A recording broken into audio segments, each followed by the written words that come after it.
Good morning, students. As you can see that we are continuing with the Honeydew book, and in my previous video I had explained to you the first part of chapter 2, the tsunami. So let's recall what we had learned till yet. In the first part I told you about the stories of different people, those who had survived through the disastrous tsunami, and it took place in the Andaman and Nicobar Islands, where the people had lost their near and dear ones, and how they had survived through that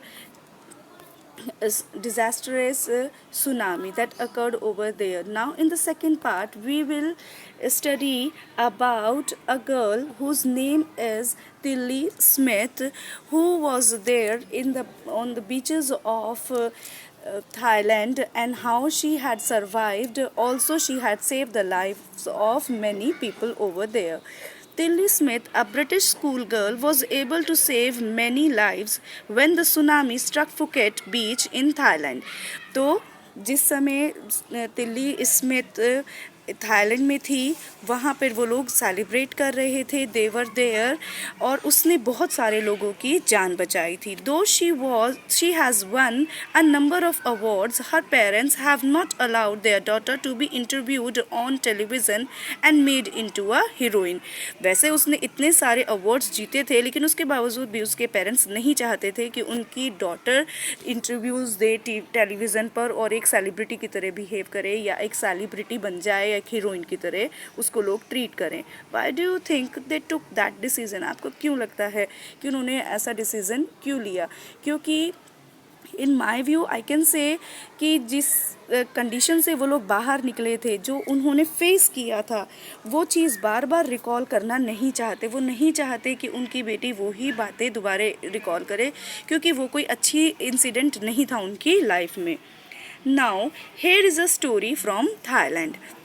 The Smith family from southeast England were celebrating Christmas at a beach resort in southern Thailand.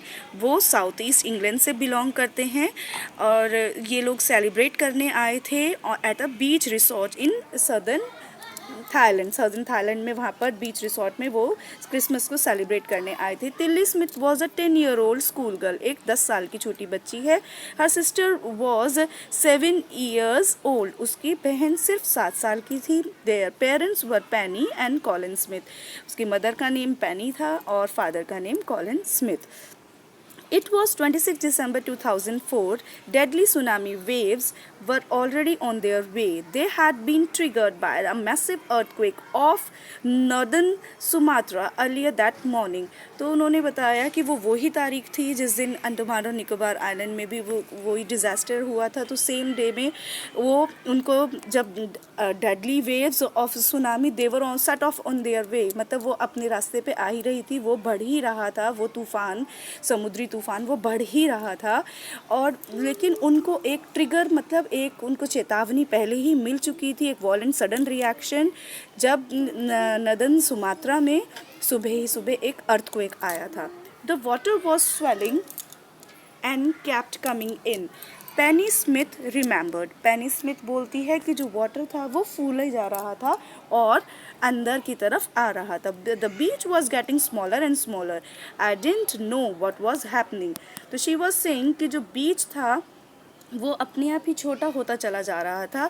समझ नहीं आ रहा था कि क्या हो रहा है. उनको कुछ भी दिखाई भी नहीं दे रहा था. बट तिल्ली Smith sense that something was wrong. तिल्ली स्मिथ समझ गई थी कि कुछ ना कुछ गड़बड़ ज़रूर है.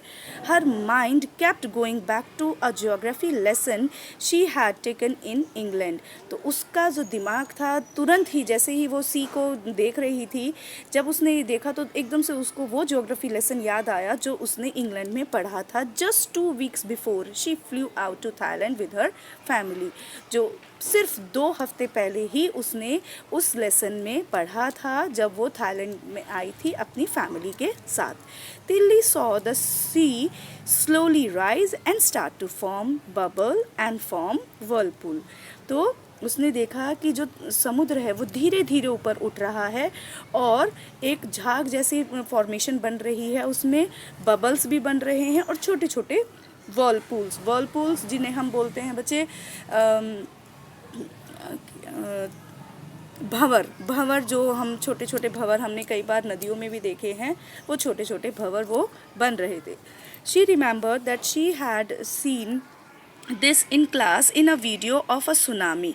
वो उसको याद आया कि उसने यही सेम सब कुछ एक वीडियो में देखा था. वो अपनी क्लास में जब उसने वो वीडियो देखी थी of a tsunami that had hit the Hawaiian island in 1946.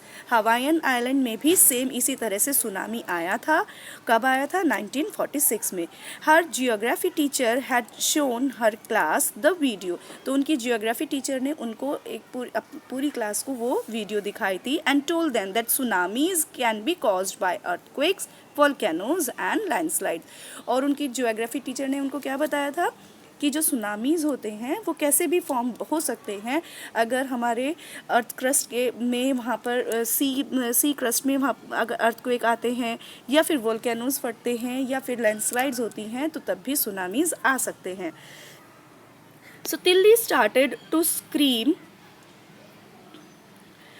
at her family to get off the beach. तो तिल्ली को जब कुछ एकदम से याद आ गया, वही सब कुछ फॉर्मेशन हो रही है, बिल्कुल उसी तरह से हो रहा है, वो तुरंत बहुत ज़ोर ज़ोर से चिल्लाने लगी. She talked about an earthquake under the sea. She got more and more hysterical. मतलब बहुत ही ज़्यादा हिस्टैरिकल तब होता है बेटे कि जब हम हद से ज़्यादा शाउट करते हैं, बहुत ज़्यादा मतलब आउट ऑफ लिमिट हम हंसते हैं या रोते हैं, कुछ ज़्यादा ही वाइल्ड एक्साइटमेंट में हम पर अपना कंट्रोल नहीं रहता. इसी तरह से वो सिर्फ सबको यही बोल रही थी, जाओ यहाँ से, चलो चलो चलो, और बार बार एक ही बात बोल रही थी कि अर्थक्वेक अब सी के अंदर आ चुका है. सेड हर मदर पैनी. उसकी मदर ने बोला कि जब वो तिल्ली इस तरह से रिएक्शन दे रही थी, I didn't know what a tsunami was. तो पैनी ने कहा मुझे नहीं पता कि सुनामी क्या होता है, मैं नहीं समझ पाई सुनामी क्या होता है. But seeing my daughter so frightened I thought something serious must be going on. लेकिन जब उसने अपनी बेटी को देखा कि नहीं, वाकई में कुछ ना कुछ तो सीरियस प्रॉब्लम होगी, तभी वो ऐसे रिएक्शन दे रही है.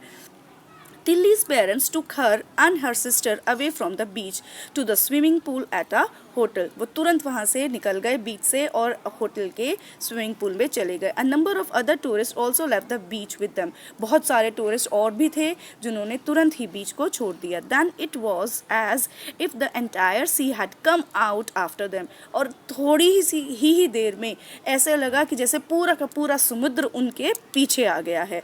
I was screaming run. बहुत ज़्यादा ज़ोर से हेयर तिल्लीज मदर वॉज टेलिंग कि वो बहुत ज़ोर से चिल्ला रही थी सबके ऊपर, भागो, run. The family took refuge in the third floor of the hotel. वो रेफ्यूज मतलब बचाव, अपना बचाव लिया उन्होंने. और कहाँ गए वो? थर्ड फ्लोर, होटल के थर्ड फ्लोर पे. The building withstood the surge of 3 tsunami waves. लेकिन बिल्डिंग जो थी वो खड़ी रही, गिरी नहीं, और 3 बार बहुत ज़ोर से सुनामी वेव्स ने उस बिल्डिंग को हिट किया, लेकिन उसके बावजूद भी बिल्डिंग में कोई हार्म नहीं आया. If they had stayed on the beach they would not have been alive. और वो सोच रहे हैं कि अगर वो उस समय तिल्ली की बात को इग्नोर कर देते और बीच पर ही रहते तो शायद वो आज जिंदा नहीं होते. The Smiths later met other tourists who had lost entire families. उसके बाद स्मिथ्स जो थे, स्मिथ फैमिली, बहुत सारे लोगों से और मिले जिन्होंने अपनी अपनी फैमिलीज़ को खो दिया था. Thanks to Tilly and her geography lesson they had been forewarned. तो उन्होंने कहा कि तिल्ली और उसकी जियोग्राफी लेसन जो उसने पहले सीखा था, फॉरवॉर्न मतलब पहले ही उन्हें चेतावनी मिल गई तिल्ली की वजह से. Tilly went back to her school in England and told her classmates her terrifying tale. फिर उसके बाद जब सब कुछ ख़त्म हो गया, तिल्ली अपनी फैमिली के साथ जब इंग्लैंड वापस गए तो वहाँ पर फिर उसने अपने स्कूल में जाकर अपनी क्लासमेट्स को उस हॉरिफाइंग इंसिडेंट के बारे में, उस टेरिफाइंग इंसिडेंट के बारे में सबको, अपने फ्रेंड्स को बताया. So with this we are done with the second part of this chapter. Again children, I hope you all must have understood. If you are facing any kind of problem, you can answer me or you can send a comment in the comment box. Thank you. Have a nice